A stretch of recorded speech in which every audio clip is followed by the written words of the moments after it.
I thought we were, well, don't believe us. Yeah, I can do the hits now. Sure. Okay, professionally. We'll just sit over here. Like, all right, let me record now. Okay, all right. Thanks, guys. Okay, good luck, eh? Okay, okay. This is where the juice gets hot. Don't say anything. Okay.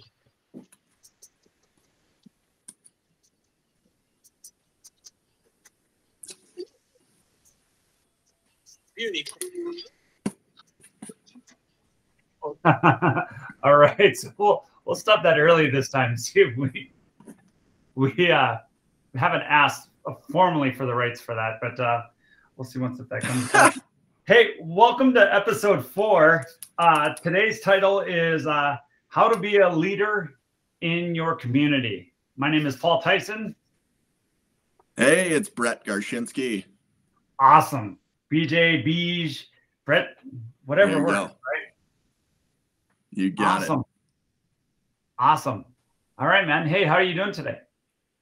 I'm doing fantastic. How are you doing? I'm doing pretty good. I'm doing pretty good. Yeah. You gonna be able to make that flight tonight? Yeah, I think I got plenty of time. So yeah, we should be good. A little flight delay. All right. I'm flying American now. I had to fly American, so I've never flown American. Not really. We're Delta, right? So yeah, I think that's why it was probably delayed. But we'll get there. I'll get there. It's warmer where I'm going at least, which is good. Yeah. Just have to get out of the clouds here, right? Yeah, exactly. Yep. With as much travel as we've done, throughout the years, that one of the things I've learned is like I don't mind when the weather's here.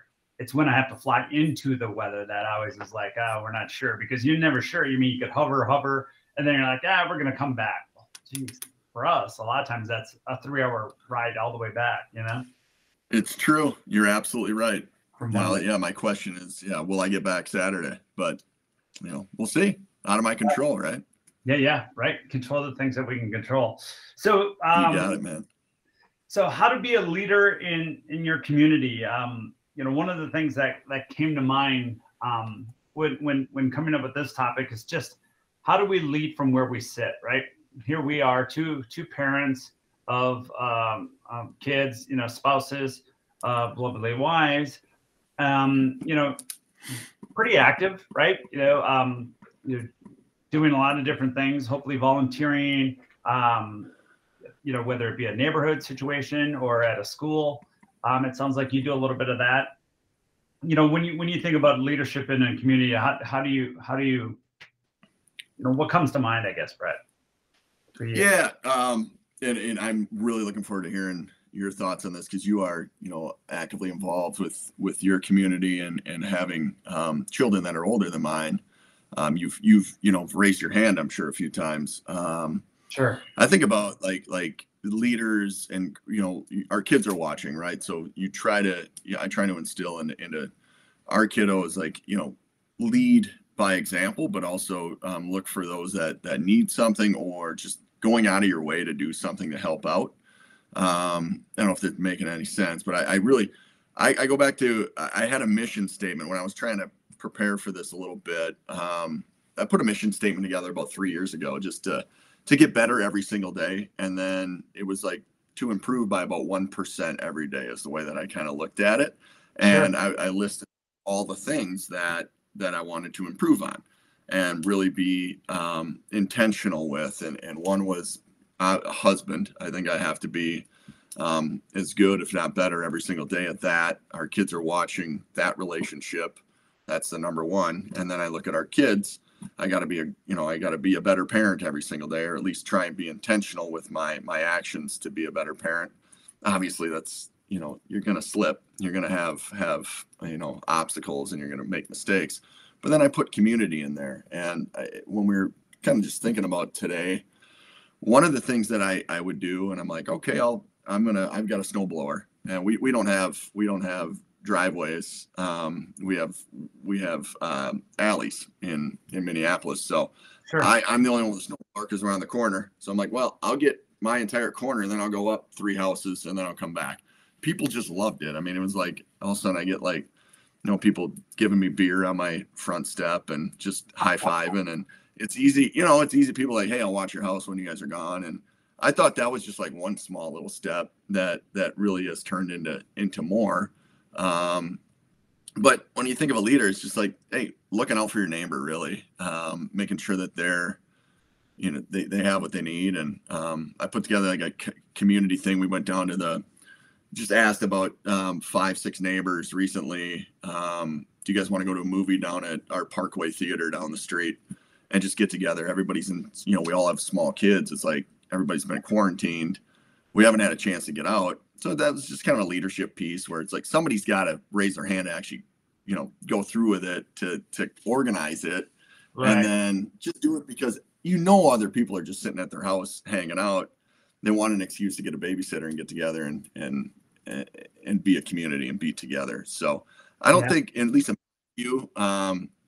think you can lead just in a small little carve out of your neighborhood. Sure. And that's what it takes. And more people just kind of look at their neighbors and say, hey, what can I do to help? More people did that. We got a great world. So I think you can just lead from where you're at. So that's where I'm at currently. But we've got a 5 and a 2, so I'm not actively involved in a lot of things yet. But I absolutely will be, and I'm looking forward to doing that. Younger, I was, when I was playing hockey, helping with the Learn Escape program. I think my parents really just told me, you got to help kids. Like, this is something you got to do. I was a coach for Park and Rec in high school. So these are all little things that you learn when you're younger that, yeah, that's what you do. You give back, you help out, and you try to teach the younger kids. So it's a very long-winded way of saying, just raise your hand when people need help. Yeah. Be the first one. I need some help. So, yeah. Well, I love that. And what I like about it is it kind of, it starts with you, right? It starts with us, right? Like, what can we do? Like, everybody's like, oh, my neighborhood kind of stinks. nobody gets together. Well, be that cog in the machine to start the process, right? It starts with you. So I like that ownership piece of it. When I looked at this question, one of the things I think back, and I think you touched on it a little bit, is I kind of break up, my neighborhood or, within the community in 3 different sections of my life, right? One, when we were kids, right? And the community and your neighbors and what that looked like. 2, for me, would be when we built our new house and our kids were young. So like when our kids were your age. And something you said is that when your kids are all young, kind of everybody's, I reserve a little bit I'm a little reserved to say this, but it's like everybody has young kids, so nobody's getting sleep. Nobody's, everybody's kind of it's chaos everywhere. So everybody's in that same chaos. So it's easier to kind of gel as a neighborhood, I think. And that's definitely what, we experienced when we built the house. We had a lot of neighbors that had very similar situations, young kids, figuring this out, like, yeah, we're making mistakes, but guess what? We're all doing it together. Our houses are all chaos. And then to where I am now, where, we have teenagers, we're kind of in a quieter neighborhood. And it's interesting because I look at those 3 different sections and I'm like, this is the one I have the trouble with the most, right? We're busy with the kids. We're traveling a lot, that type of thing. So I feel the least attached to my neighbors now. I mean, immediately we're close to a couple of them, but I kind of miss those, those years where you're at right now.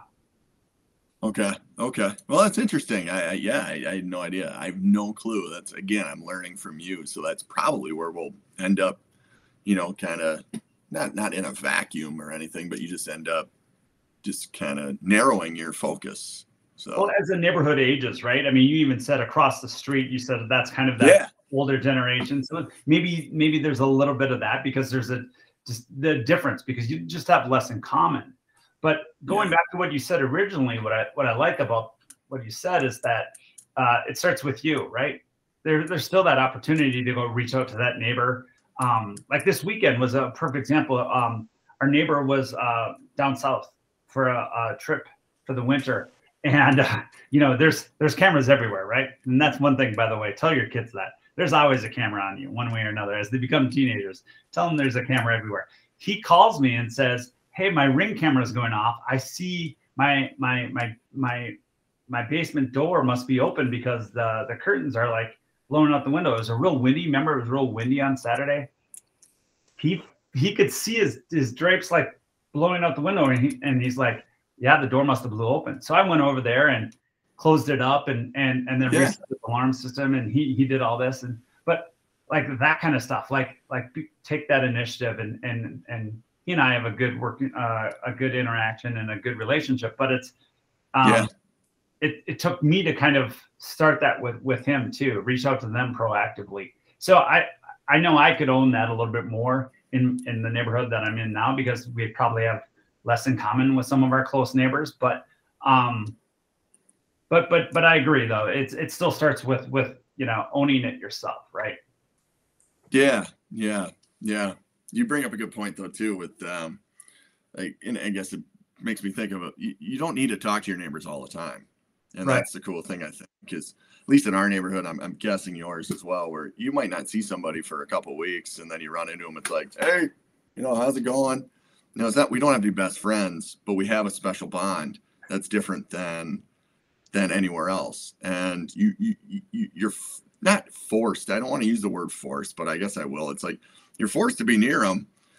What are you going to get along on? And you can disagree on things and still be okay with it, because you're going in your house and you need them. You need your neighbors. They need you.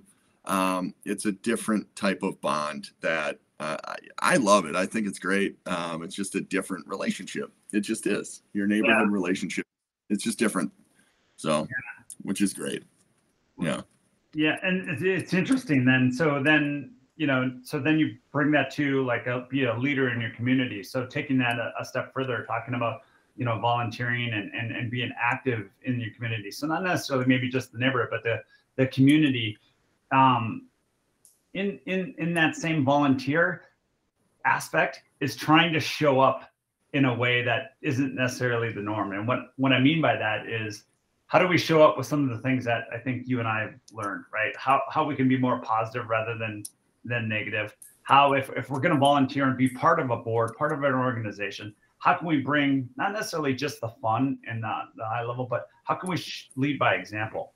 So when you were talking about being kind of a little bit of the responsibility of helping out the neighbor by going up and down the alley instead of just doing your little section, how can we do just a little bit more, but then also make it fun? Like one of the things is, I've been a part of a number of different boards for the school, for kids activities, like the thing. One of the things I always try to do is like, all right, nobody loves volunteering, right? Some people do maybe, and they're just generous people, but nobody's saying, oh my gosh, I can't wait to spend all my time with people other than my family to go do something that is, maybe just not that exciting or that glamorous. So as a role on any board that I've been a part of, I've tried to always kind of come with the mindset of, how can I bring the fun? How can we make this a game? That's something I've learned from, as a kid with my family. My family was always like, all right, we're going to cut wood this weekend. Well, that can be a pain in the butt. That could be a lot of work, but not if we if we have a little fun with it, right? And we always would, joke with the uncles and the siblings and that type of thing, but bringing the fun to a situation. So with volunteering for a board, how do we make it fun and make it exciting to the point where all of a sudden you come back that night, you come back to your family and say, hey, I took time away from you for the greater good of the community, for the greater good of this organization, whatever it might be. But these are the three things that were kind of fun about it, rather than the headache factor. Yeah. I don't know what your thoughts are on that. You're making me think of old things too. This is great, Paul. Like we used to do it with our old job.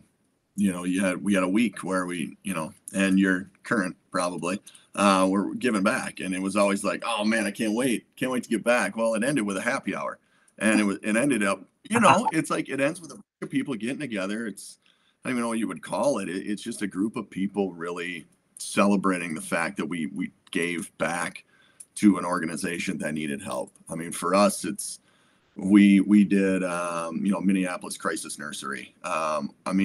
Making food for the kids. My wife, they volunteer there. These kids are incredible. You make food for them, then you serve it to them, and then you get to play with them afterward. And all they want to do is hang on your arms and legs. They think you're just, you're like a tree. You're like, you're waving these kids around. Sure. It's incredible.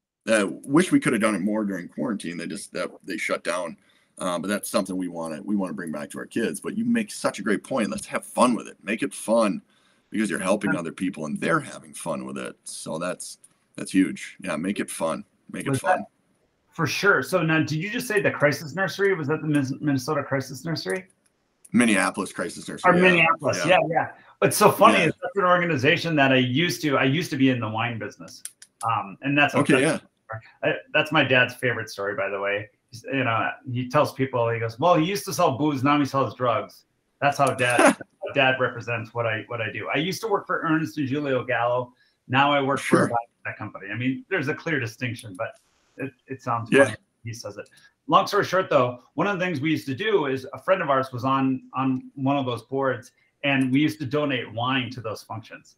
I felt that I was a little weird kind of getting that passed through our expense report. Where are you donating the wine? Oh, to the kids' crisis nursery. Then it had to do a little bit explaining that it was volunteer for the raffle for the, that whole thing, but it was sure. Yeah. But it's a great cause. Great cause, and it really helps out the local, that's a great example of helping out in a leadership way, just, within your community and then even outside your community, right? Yeah, for sure.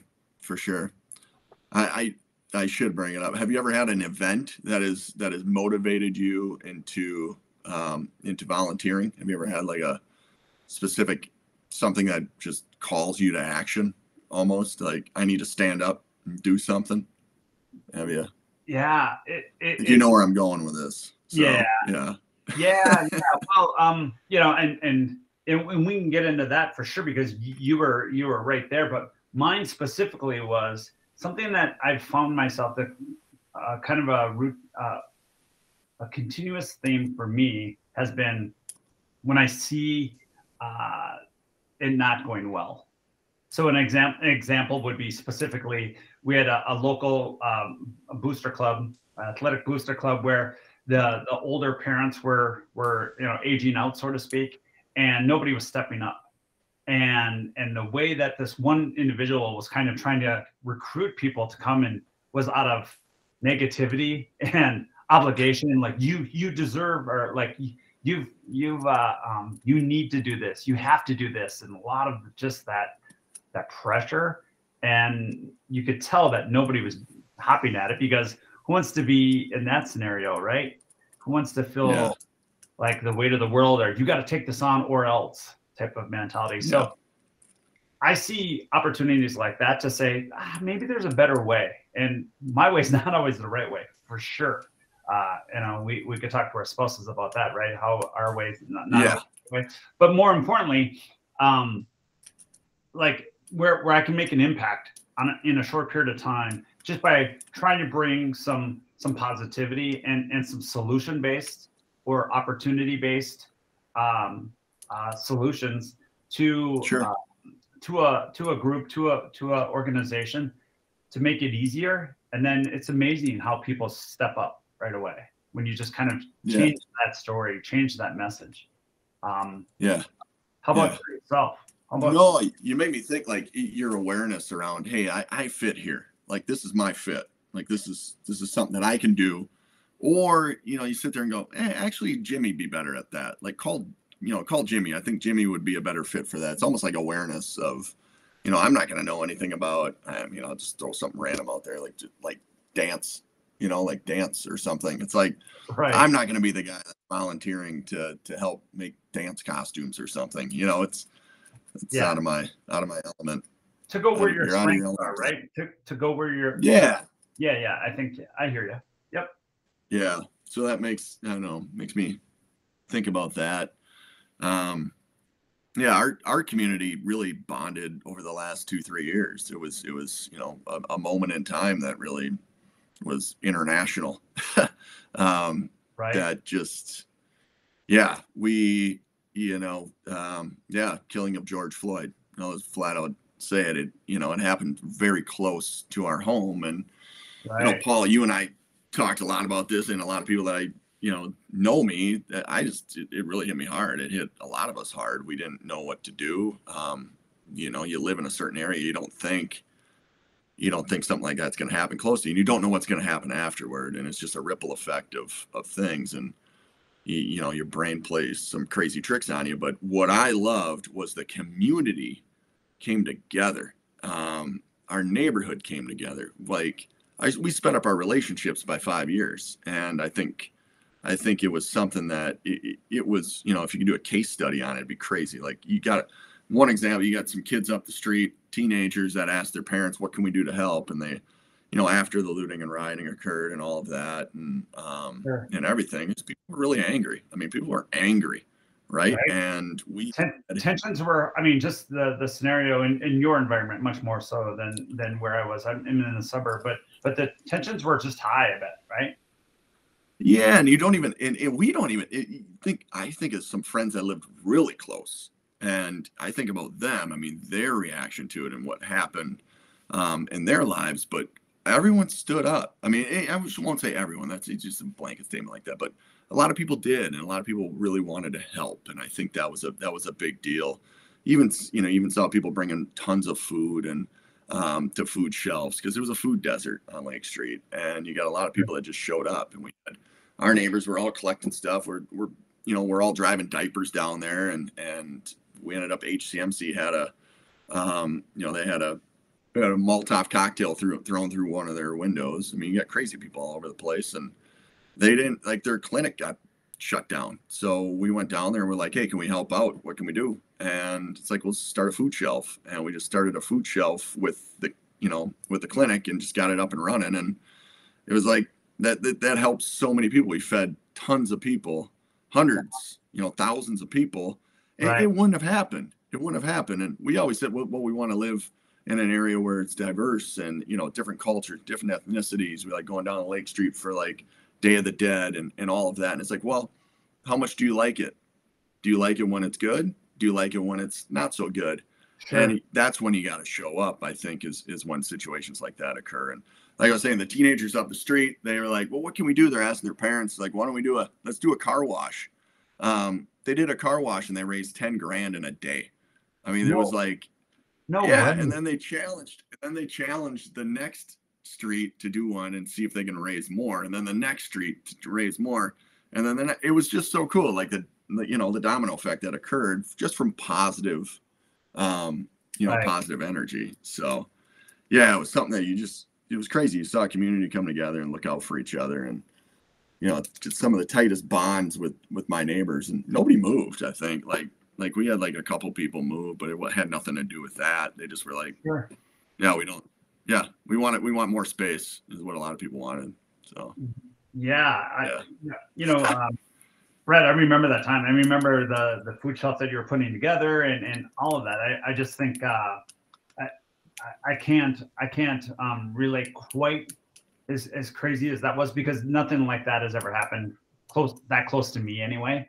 But I love hearing stories like that, and those are the stories that I think that we can try to get out there, right? It's like I talk about in my small little scenario about bringing the fun. The only thing that I can kind of put a little bit of connection to is that I remember when Katrina hit Louisiana, we had some neighbors that were from that area, and they decided one day, they said, we're going to go rent a U-Haul. And we said, what are you renting a U-Haul for? They're like, we're going to get water. We're going to get all these things. So we as a neighborhood just literally loaded this thing up. We're like, all right, we're loading it up. That's incredible. So we had diapers, we had water, we had all this stuff. And these two guys just said, we're taking a U-Haul down there. We don't even know where we're going. And they took it and they brought it in. Gosh, they ended up moving. But I remember so not only was it cool, was it awesome, but it makes, selfishly, it made me feel good about it, right? In that little piece that I had. I mean, what did I do, right? I mean, I went and bought water and then helped load a truck or something like that. You know what I mean? A little bit of physical labor. Very little things, though. But those little things, I felt good about it, right? I could only imagine feeding 10,000 people like you did. Yeah, I don't know. Yeah, we just kept it going too. Like we were like, well, then we went to Whittier Clinic and they asked us to come over there and help them there. So we went over there and helped them. And it's like you just start texting people, hey, can you help for an hour? Yeah, I'll be there. Where's it at? You know what I mean? Just like your story right there about Katrina. All it takes is many hands make light work, and all it takes is just a little bit of momentum, and you just figure it out. But yeah, it's crazy how those moments just get you motivated sometimes. And yeah, it was definitely a learning experience, for lack of a better way of saying it. I think we all learned during that time, the last 2-3 years. If you didn't learn something, you don't have a pulse. Right. My opinion. Well, and what key takeaways? I think about your kids too. You know what I mean? Like you said, kids are watching. What do you think? What do you think they saw? You know what I mean? They saw their buddies come over, and what were they doing? Oh, our parents are working together. You know what I mean? Working together on for the greater good, right? And so, with tensions being that high, show the good that can be possible, I guess. When people come together rather than people are divided. And I like that more than any overarching message. You know what I mean? If I can show by example, if I could see where there's a problem and I have the tools and the capability to try to have a positive impact on that, I think that's exactly what you did here, which is really neat. Yeah. Same with you with the Katrina story. You're absolutely correct. I mean, it doesn't matter where it's at. You can always help somebody. Even if it's online, just donating money. I mean, that goes a long way, man. A long way. And it goes back to, like, you're having a bad day, or you feel like, you're not getting traction somewhere at work, or something's going on over here. What have you done to help someone else lately? I try to do that now and really ask myself that question. What have you done to help someone else? Sure. And don't you just, you get this, you just get this great feeling inside, and then all of a sudden your day just feels better. It's like that servant leadership that I think we've talked about, you and I, a lot. Like, just serve others. That's the best way to lead. I think about a couple books where you just sit there and go, even like, I think they're summed up by saying that the best way to be a leader is to serve others, and people will just follow you. It's cool. Yeah. Well, it's funny. Yeah. My computer sits on top of a stack of books here just to make sure that it's at the right height. And the one book that I'm looking at right now at the bottom is Simon Sinek's Leaders Eat Last. So that servant leadership, that whole idea of your goal actually is to serve. And I think Simon Sinek does a really good job of this, and just talking about what good leadership looks like and what it doesn't look like. And it's being a servant leader versus a dictator, or you know what I mean, or a manager even, right? There's a guy, Jocko Willink. Yeah. You know Jocko. Yeah. And he wrote, there's a couple books in there where he's like, it's the Navy SEAL, right? Yeah. And he says, sorry, I gotta turn this off. He says you're a leader or manipulator. Some of those people, I mean, it's not that as black and white, but you can watch out for the manipulators, because some of them will look like leaders, but really they're just trying to move you in a direction without really trying to help you, if you will. They're trying to help themselves. And that's where that selfishness comes in. And it's just so much more fun to watch other people succeed and to watch things grow. It's just so much more fun. It just is. It's so funny. So now, in thinking back to the title, The Leader in the Community, when I was writing down just a couple notes, one of the things. So I grew up on a small farm in central Minnesota, and we were talking about back in the day when somebody needed a cup of sugar or an egg or something like that. Like, you literally would go and knock on the neighbor's door and you did that. Now I don't know so much. I mean, maybe you talk to a Ring doorbell before you'd actually ever be open, the door would ever open, but just the kind of things that are a little different now, and maybe in your neighborhood it's like that. But we even had, this is a story that was funny. So, and nobody else will relate to this, but on this podcast, but we had a shared line. So as a neighborhood, we didn't even have a phone line per household. We had what was called a party line. It was called. No, I was pretty young for this, but no, literally, I will never forget. As a kid, I was told to hop on my bike and go to the neighbors to have them hang up the phone because somebody got done with a phone call and didn't hang it up correctly. So nobody else in that whole neighborhood could use that phone until that phone was hung up correctly. Wow, that's incredible. So yeah, I think they were called party lines. And yeah, I think I've heard of them. Right, you're too young. But and I am too, to be honest with you. I was just a little kid, but I remember doing that. Yeah. I remember saying that, but it was also one of those things that we would never go without like a Christmas or a holiday. That was one time we had a small kind of rural neighborhood. There was like, I don't know, maybe 7, 8 farms and houses in our area here. And we're like, it's Christmas time. What do you do? Well, my dad was a butcher, so we had smoked sausage. We made sure that everybody got a pack of smoked sausage, and they brought cookies over. You know, that was just something that we did as a neighborhood. But that was more of a rural. And so when I was looking at this topic, I'm like, I just remembered some of those stories, and it just brought me back to, you know, there are some things that I could be doing a little better job here, because I don't have to go that far to go hang up the phone, you know, to the neighbor next door, right? They're right next door. Yeah. For sure. You made me think of a funny one, actually. My sister was told at a young age, and I grew up in a small town in Wisconsin. So my sister was told, go over and get some sugar from the neighbor. And she walked over there and just walked right in the door, and neighbor guy's in the shower.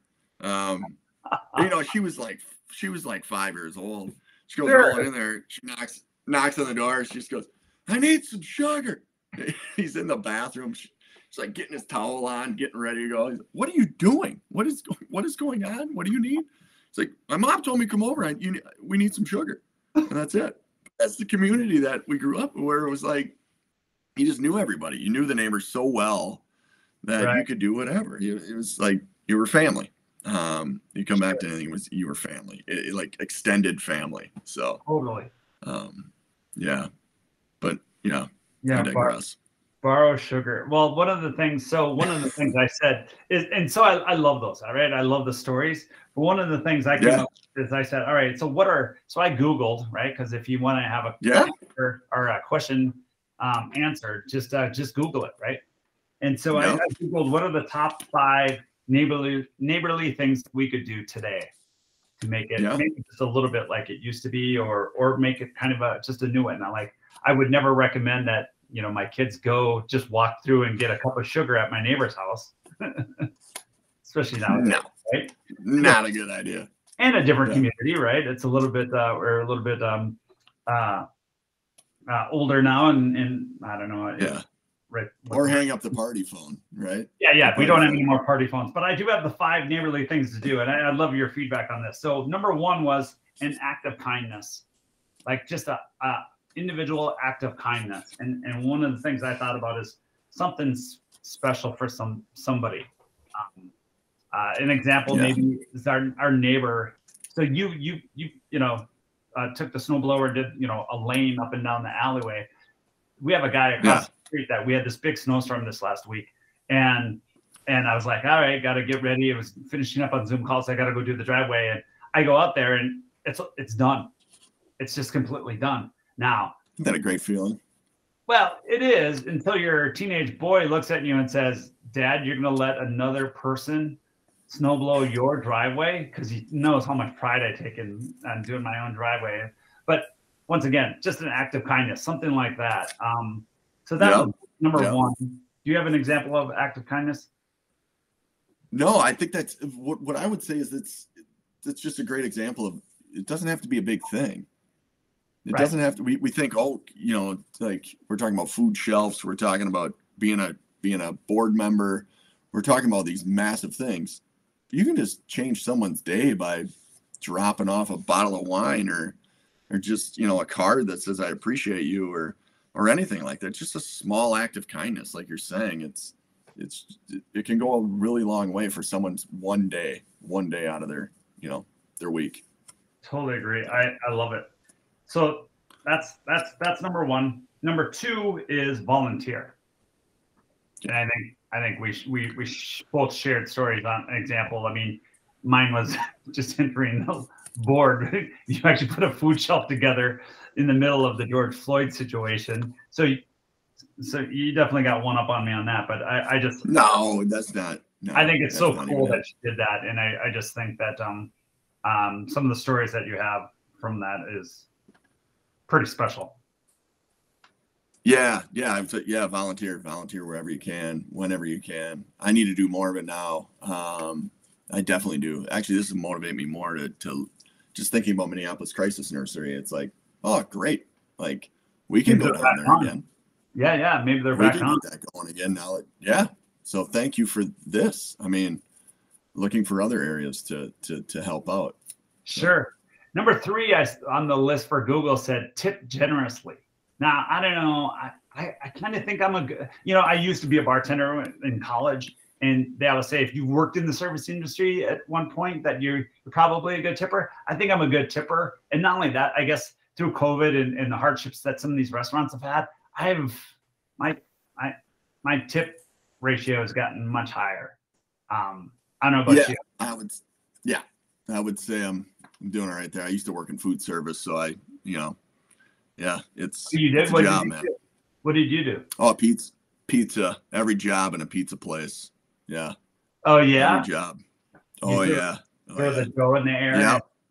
They did everything with the through the dough, topping, catching the pie coming out of the oven, cutting it, serving, delivery. Delivery was the best. Oh, I still think it's my brother-in-law, and I say best job of. Most fun job I think I've ever had. Most interesting job I've ever had too. So you see some crazy stuff. You used to deliver at like 5 o'clock at night to a house, and this was in college. You deliver at 5 o'clock at night to a house, for dinner, sure. And then you're delivering there 2:30 in the morning, the same house, and it's like beautiful. You guys are hungry again. I love it. And then the house is filled with it's like 3 people there at 5 o'clock, and there's 30 there at 2:30 in the morning. So. They're ordering more pizza. That happened regularly, actually. That was no way. But yeah, and you get you would get the good tips, but then all of a sudden you drive you drive an hour, and this is before GPS, so you're trying to check the map in the off, you're in the back and you're checking in the kitchen at the map, and then when you leave, you don't know where you're going now. You got to call back to the office and be like, I'm lost. You're calling the pizza shop. I'm lost. Can you go look at the map? It's like, we've got 400 people in here right now, dude. I cannot go look at the map. Go figure it out. Then all of a sudden you just stumble upon the address, and then they give you a 95-cent tip or something. I had people give you change for a tip. And my God. Oh, brutal. Because they got a cold pizza. Wisconsin, they spent it all on Miller Lite and Leinenkugels. Yeah, pretty much. Probably. Likely. Yeah. But yes, I would say tip your people. Yeah. Tip generously. I love that. And then the number 4 on the Google search for 5 neighborly things to do would be help your neighbor. And it just said help your neighbor. So whether that's raking leaves, snow blowing the alleyway. One of the things I do is I have a neighbor that absolutely loves a meticulous lawn. And so we have a lot of trees in the area in the fall time. He gets out his big backpack blower and starts blowing leaves. And so I, like a little kid, I hop out there too. He's a little bit older than I am. And we literally will go through and do the fence line up and down our property line. Yeah. It looks hilarious. I've gotten crap from my kids and my wife about it, but it's fun. It's the little thing that it's like, don't double the work. Let's do it together and work together. So that's the small piece. Yep. I agree with you there. 100%. Yeah. So that's number 4. And then 5 is my neighbor. I'll just say my neighbor, I sent him a text, forgot to last Thursday we were leaving just for a long weekend, and I'm like, crap, nobody's gonna grab packages. And it's within a minute, I'm like, hey, can you just grab packages? Yep, no problem. Have a blast, we'll keep an eye on the house too. Anything else you need me to do? People you pay it forward. I mean, and that's why snow blowing the sidewalk for them it makes sense. It's we do it together and we don't ask each other to it's just kind of unspoken. Sure. Just help your neighbor, help them out. Yeah. Awesome. And then number 5 I have is donate food or clothing. and that's something we do a lot of. There's a lot of different services that come through, the VA services, all the different things to help give back to this area. But then clothing too. The Marie Kondo thing that happened in the first half of COVID, I literally emptied half of my closet and went and donated that. As well as we've done this thing with youth sports, because kids, I don't know about your kids yet, maybe they're not that. Yeah. My kids have grown out of almost every different level of football spikes, soccer spikes, all these different things. And then what we've done within the community is give back to, like, some of these things have been barely worn for half a season sometimes. So giving back and kind of that play it again idea of getting other kids, younger kids, into some of these, equipment. It was kind of an equipment swap, is what they say. You could drop something off at this swap, and then you can also pick something up. It's a friend of ours helps run the whole thing for the community. It's pretty cool. Oh, sweet. That's really cool. I got to get involved more on something like that. I use Salvation Army a ton. The epilepsy group, they come by and pick stuff up for us. Used toys, we'll find another youngster around there, somebody who's about a year behind. So it's like, here you go. Here's some toys. Get them out of our sunroom. Here you go. The equipment swap is most of the stuff has to stay in either their basement or their garage, but ultimately it does. It gets in the hands of the kids that need it the most, which is pretty cool. Oh, gotcha. Yeah. I love that 5 though. That's a good 5. Yeah, so that's top 5. So a single act of kindness, volunteer, tip generously, help the neighbor, and then donate food or clothing. So those are things that I'm going to kind of walk away from this podcast with. Any closing thoughts or comments? This flew by. For me, I appreciate the reminders on this. This is helping. I mean, hopefully it's helping other people, but it always helps me to talk through things like this, specifically volunteering. And I feel like that is an area now where I had this long trek of volunteering, and now we've kind of hit a, kind of the kid, we're kind of grinding in our own routine. I need to volunteer more. I need to get out and do more. And that's what you get to. I get to volunteer, and I'm going to make it fun. I'm going to make it fun when we do it. And just be a good neighbor. I would say just be a good neighbor. Look out for your neighbors and enjoy every day. For sure. That's it, Paul. For sure. I love it. I love this topic. I love the way this ended up going, talking from party lines to the George Floyd situation. Boy, we can say we covered it all on this one podcast. But hey, man, as always, it's great chatting with you. And till next week. Sounds good, man. Catch up soon. All right, man. Hey, take care, bud. You too.